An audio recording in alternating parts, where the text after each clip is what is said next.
California is the fifth largest economy in the world. Even with all that money, the state still struggles to combat homelessness.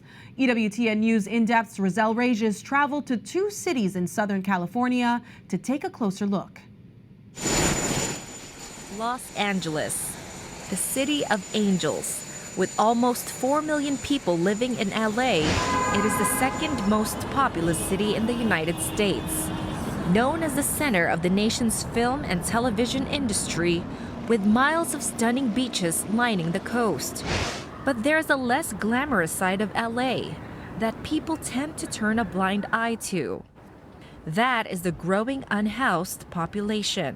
The 2023 Greater Los Angeles homeless count showed that more than 75,000 people experienced homelessness in Los Angeles County, and some 46,000 in the city.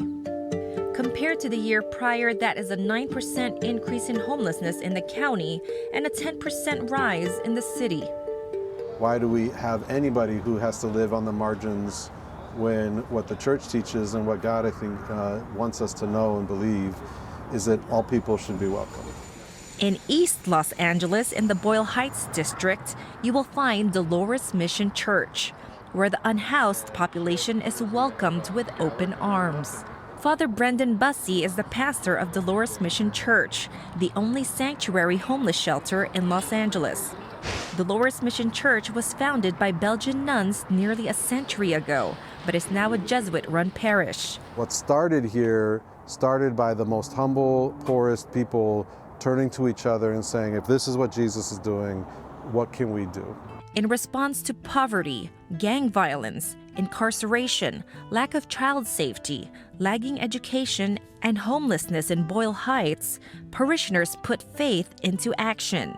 The parish community and associate pastor at the time, Father Gregory Boyle, founded Proyecto Pastoral in 1986. More than 30 years later, Proyecto now has 5 community-based programs, serving over 2,500 children, youth, and families annually. One of those programs is the Guadalupe Homeless Project, which operates out of Dolores Mission Church. Dolores Mission Church opened the doors to their most sacred space, the sanctuary, so that unhoused refugee families have a place to sleep at night. And since then, it has grown into a bigger community. Scuff marks line the walls inside the church. This is where cots are placed every night, right by the wooden pews. Our shelter has one of the highest success rates of placing people into permanent housing. And I think part of what that is that we communicate to them their worth. We let them sleep not in the backyard, but in our church, in where our altar is, in our sanctuary. We don't like to call it shelter, we call it this is your home. So when the shelter residents, they arrive, we call them Guadalupanos because they named the shelter Guadalupe, so we call them Guadalupanos or Guadalupanas. The Guadalupe Homeless Project currently houses 41 men in the parish grounds and 15 women ages 55 and older in a separate facility just a mile away. Program Director Veronica Mesa explains that in addition to providing shelter, meals, and showers, each resident is assigned a social worker who connects them with resources and services in the community. I feel like I can connect with them, with the shelter residents, because my philosophy is that you have to see someone as a human being and not as a problem. Service here at Dolores Mission isn't a sacrifice we do. It's really the most joyful, fullest version of what it means for us to be a human community, what it means for us to be a church. 124 miles south of Los Angeles is America's finest city, San Diego. San Diego, for the longest time, the motto has been the most beautiful city. And it really is a beautiful city, but it's a city that has grown a lot and very quickly. And with that, the housing costs have gotten so expensive. And so we're at the point now where our homeless numbers are increasing every month. More people are coming into homelessness versus exiting homelessness. In 2023, a point-in-time count found 10,264 individuals experiencing homelessness in San Diego, an increase of 14% over the previous year. 5,171 of those are unsheltered. Ruth Bruland is the Chief Program Officer at Father Joe's Villages, one of the region's largest homelessness services providers. On the East Village of downtown San Diego, you can find their 4-block campus.